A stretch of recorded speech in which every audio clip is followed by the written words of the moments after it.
મોટા ભાગે 10th પછી આપણે ડિસિઝન લેતા હોય છે કે કયું ગ્રુપમાં જવું, મેથ્સ ગ્રુપ કે બાયોલોજી ગ્રુપ. પણ શું 10થના સ્ટુડન્ટને આઈડિયા હોઈ શકે કે મારે કઈ બ્રાન્ચમાં જવું? કદાચ હા, આજકાલના છોકરાઓ વધારે પડતા એક્ટિવ છે એટલે કદાચ પેરેન્ટ્સ જજમેન્ટ લઈ શકે કે ભાઈ મારો છોકરો એન્જિનિયરિંગ માઇન્ડ છે, મારા છોકરાનું ડૉક્ટરી માઇન્ડ છે. પણ મોટાભાગના કેસમાં 10th પછીનું ડિસિઝન એના પેરેન્ટ્સનું હોય છે. અને એમાંય એક મેઇન વાત, હું પોતે એક ડૉક્ટર છું, પણ નોન મેડિકલ ફિલ્ડ સાથે સંકળાયેલા પેરેન્ટ્સ અને જે મિડલ ક્લાસ છે નોર્મલી, એમના મગજમાં એક ધૂળ છે કે ભાઈ ડૉક્ટર એટલે ભગવાન, ડૉક્ટર એટલે પૈસા છાપવાનું મશીન, ડૉક્ટરની સમાજમાં ખૂબ વેલ્યુ, ડૉક્ટર હોય ને તો સામે લગ્ન માટે છોકરા કે છોકરી સારા મળી જાય, અને એકવાર એડમિશન થઈ ગયું એટલે તારો બેડો પાર. ભાઈ આ બધું જૂનું થઈ ગયું.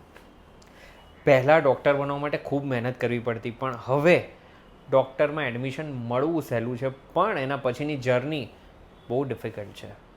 રિયાલિટીની વાત કરું કે જો તમારા સન કે ડોટરમાં પેશન્સ હોય તો જ તમે એને MBBSમાં મૂકજો કે પછી ડૉક્ટરી લાઇનમાં આગળ વધારજો. કેમ કે MBBS, BHMS કે BAMS 5.5 વર્ષ, પછી MS કે MDની ડિગ્રી લેશે 3 વર્ષ, સુપર સ્પેશિયાલિસ્ટ થશે બીજા 3 વર્ષ, ફેલોશિપ, ટ્રેનિંગ અથવા હેન્ડ્સ ઓન ટ્રેનિંગ લેશે બીજા 1-2 વર્ષ, પછી મહેનત છે ક્લિનિક કે હોસ્પિટલ ખોલવામાં, એમાં લાગે છે પૈસા, પછી પણ પેશન્ટ લાવવા માટે માર્કેટિંગ કરવું પડે, એમાં પણ લાગે છે પૈસા, અને સારી પ્રેક્ટિસ શરૂ થવામાં મોટા ભાગે 2-3 વર્ષ બીજા નીકળી જાય છે.